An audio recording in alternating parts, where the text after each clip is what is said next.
আসসালামু আলাইকুম দর্শক বন্ধুরা। গল্পটা এখন এমন এক জায়গায় এসে দাঁড়িয়েছে যেখানে প্রতিটা মুহূর্তে যেন একটা নতুন বিস্ফোরণ লুকিয়ে আছে। বদসুরত নাটকের কাহিনী ধীরে ধীরে নয়, একেবারে ঝড়ের গতিতে বদলে যাচ্ছে। আর সেই ঝড়ের কেন্দ্রবিন্দুতে এখন মায়া, জামাল আর বদরুল। গাইজ, একবার ভাবুন তো, যে মায়া এত কষ্ট সহ্য করে নতুন করে জীবন শুরু করতে চেয়েছিল, সেই মায়াকেই আবারও কি একই ভাগ্যের মুখোমুখি হতে হবে? বদরুল, যে মানুষটাকে ভরসা করে মায়া দ্বিতীয়বার জীবন গড়তে চেয়েছিল, সে কি এবার জামালের মতোই ভুল করতে যাচ্ছে? ঘটনার শুরুটা কিন্তু খুবই শকিং। রাতের অন্ধকারে একা অসহায় অবস্থায় মায়া ফিরে আসে তার শ্বশুর বাড়িতে, কিন্তু সেখানে তার জন্য অপেক্ষা করছিল না কোনো আপনজন, বরং অপেক্ষা করছিল বন্ধ দরজা, তালাবদ্ধ গেট আর অজানা ভয়। অনেকক্ষণ দাঁড়িয়ে থাকার পর দরজা খুললেও সেই দরজার ওপারে ছিল না কোনো স্বস্তি, ছিল শুধুই অবহেলা আর অপমানের শুরু। ঠিক তখনই আসে সেই কল, বদরুলের ফোন। কিন্তু এই ফোন কোনো ভালোবাসা ছিল না, এই ফোন ছিল এক নির্মম সিদ্ধান্তের ঘোষণা। তুমি এখনই চলে যাও, এই বাড়িতে তোমার থাকার দরকার নেই। ভাবুন তো, যে মেয়েটা রাতের অন্ধকারে কোথায় যাবে জানে না, তার কাছেই এমন কথা বলা, এটা কি শুধু রাগ, নাকি এর পেছনে আছে কোনো গভীর ষড়যন্ত্র?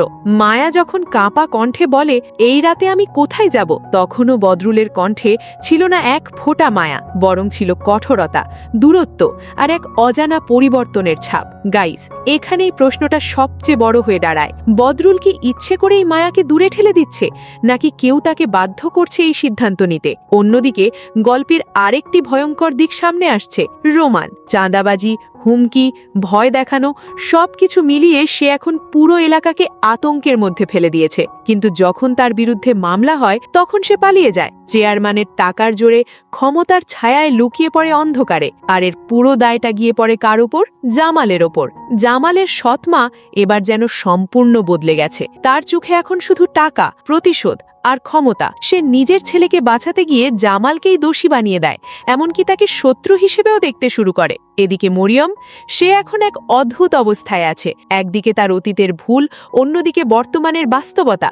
সবকিছু মিলিয়ে সে এখন জামালকে বোঝাতে চাইছে, এই পরিবার তোমার নয়, এরা শুধু তোমাকে ব্যবহার করছে। কিন্তু জামাল, সে এখনো ভাঙতে পারেনি তার দেওয়া প্রতিশ্রুতি, তার বাবার মৃত্যুসজ্জার সেই কথাগুলো, তুই কখনো ওদের ছেড়ে যাবি না। এই একটা বাক্যই আজ তার জীবনের সবচেয়ে বড় শৃঙ্খল হয়ে দাঁড়িয়েছে। সবকিছু জেনেও, সব অন্যায় দেখেও সে এখনো চুপ করে সহ্য করছে। কিন্তু প্রশ্ন হচ্ছে, এই সহ্য করার শেষ কোথায়? এদিকে মনের ভেতরে আরেকটা যুদ্ধ চলছে, মায়ার স্মৃতি।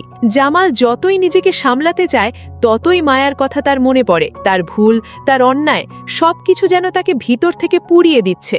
গাইজ, এখন যদি বদরুল সত্যি মায়াকে দূরে সরিয়ে দেয়, তাহলে কি আবারও কাছাকাছি আসবে জামাল আর মায়া, নাকি এই গল্পে আসছে আরও বড় কোনো ট্র্যাজেডি? অন্যদিকে নতুন করে ষড়যন্ত্রের গন্ধও পাওয়া যাচ্ছে। মরিয়ম আর তার বাবার মধ্যে কি আবার নতুন কোনো প্ল্যান তৈরি হচ্ছে? তারা কি এবার সরাসরি সম্পত্তির জন্য মাঠে নামবে? সব মিলিয়ে বদসুরত নাটকের ৩০তম পর্ব হতে চলেছে একদম আগুন ঝরা একটি পর্ব, যেখানে ভালোবাসা, বিশ্বাসঘাতকতা, প্রতিশোধ আর সত্য সবকিছু একসাথে বিস্ফোরিত হবে। এখন আসি সবচেয়ে গুরুত্বপূর্ণ তথ্যে। এই বহুল প্রতীক্ষিত ৩০তম পর্বটি আপনারা দেখতে পারবেন আগামী মঙ্গলবার দুপুর ৩টায় শুধুমাত্র ইগাল ইসলামিক নাটক ইউটিউব চ্যানেলে। এখন শুধু একটা প্রশ্ন, কে হারবে আর কে জিতবে? আপনার কি মনে হয়, বদরুল কি সত্যিই মায়াকে ছেড়ে দেবে, নাকি শেষ মুহূর্তে সবকিছু বদলে যাবে? কমেন্টে আপনার মতামত জানাতে ভুলবেন না, কারণ আপনার একটা মতামতই হয়তো বদলে দিতে পারে পুরো গল্পের দৃষ্টিভঙ্গি।